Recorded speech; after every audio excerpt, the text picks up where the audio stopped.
Assalamualaikum warahmatullahi wabarakatuh. Para sahabat yang dirahmati Allah subhanahu wa ta'ala, ketika kita salat subuh, sunnah hukumnya membaca doa qunut. Masalahnya, bagaimana kalau kita tidak hafal doa qunut yang panjang, yakni yang Allahumma hdini fi man hadait dan seterusnya. Saat kita belum hafal doa qunut yang panjang, yakni yang Allahumma hdini fi man hadait, kita boleh membaca doa qunut yang pendek. Syekh Zainuddin Al-Malibari dalam kitab Fathul Mu'in menyebutkan, kalimat doa qunut tidak tertentu pada redaksi khusus, sehingga tetap mencukupi atas bacaan qunut dengan membaca ayat yang mengandung doa. Ketika doa tersebut diniatkan untuk qunut, seperti doa pada akhir surah Al-Baqarah, begitu juga bacaan qunut dianggap cukup dengan membaca doa-doa lain, meskipun tidak bersumber dari Rasulullah. Syekh Wahbah Al-Zuhaili dalam kitab Al-Fiqhul Islam wa Adillatuh menyebutkan dan juga sah menjadi doa qunut doa-doa yang mengandung makna permohonan dan pujian, seperti Allahumma ghfirli ya ghafur. Tetapi yang utama tetaplah doa dari baginda Nabi. Dengan demikian, saat kita belum hafal doa qunut yang panjang, kita boleh menggantinya dengan doa qunut yang pendek. Misalnya dengan Allahumma ghfirli ya ghafur. Jadi prakteknya, saat kita sholat subuh, di rakaat kedua sebelum sujud, kita baca doa qunut yang redaksinya pendek sebagai berikut: Allahumma ghfirli ya ghafur, wa sallallahu ala sayyidina Muhammadin nabiyil ummiyyi wa ala alihi wa sahbihi wa baraka wa sallam. Meskipun boleh membaca doa qunut yang pendek, namun yang utama tetap doa qunut yang panjang, sehingga dianjurkan segera menghafalkan dengan sempurna doa qunut yang panjang, yaitu yang Allahumma hdini fi man hadait dan seterusnya. Karena doa inilah doa qunut yang diajarkan Rasulullah sallallahu alaihi wasallam.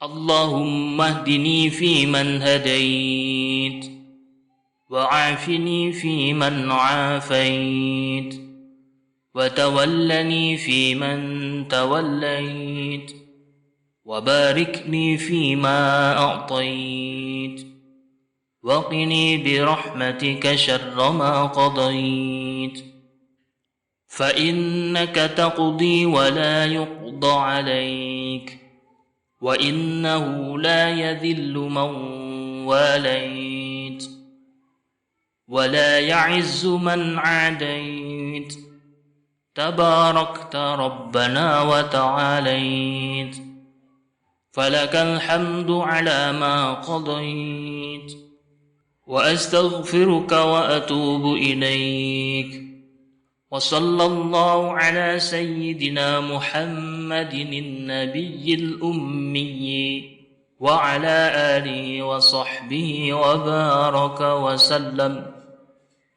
اللهم اهدني فيمن هديت وعافني فيمن عافيت وتولني فيمن توليت وباركني فيما أعطيت وقني برحمتك شر ما قضيت فإنك تقضي ولا يقضى عليك وإنه لا يذل من واليت ولا يعز من عاديت تباركت ربنا وتعاليت فلك الحمد على ما قضيت وأستغفرك وأتوب إليك.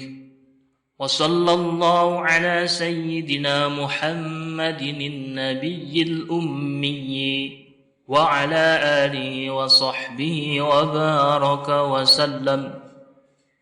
اللهم اهدني فيمن هديت، وعافني فيمن عافيت، وتولني فيمن توليت، وبارك لي فيما أعطيت، وقني برحمتك شر ما قضيت، فإنك تقضي ولا يقضى عليك، وإنه لا يذل من واليت، ولا يعز من عاديت، تباركت ربنا وتعاليت، فلك الحمد على ما قضيت. وأستغفرك وأتوب إليك. وصلى الله على سيدنا محمد النبي الأمي وعلى آله وصحبه وبارك وسلم. اللهم اهدني فيمن هديت، وعافني فيمن عافيت، وتولني فيمن توليت، وبارك لي فيما أعطيت، وقني برحمتك شر ما قضيت، فإنك تقضي ولا يقضى عليك، وإنه لا يذل من واليت، ولا يعز من عاديت، تباركت ربنا وتعاليت، فلك الحمد على ما قضيت. وأستغفرك وأتوب إليك. وصلى الله على سيدنا محمد النبي الأمي وعلى آله وصحبه وبارك وسلم.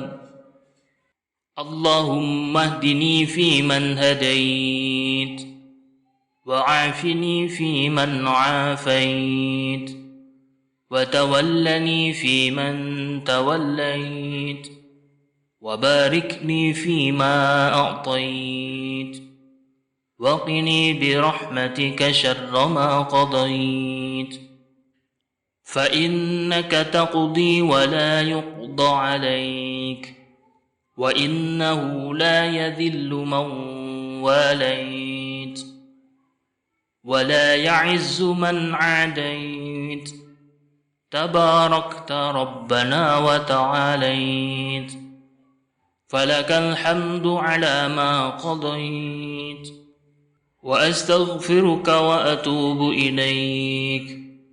وصلى الله على سيدنا محمد النبي الأمي وعلى آله وصحبه وبارك وسلم. Demikian, semoga bermanfaat. Wassalamualaikum warahmatullahi wabarakatuh.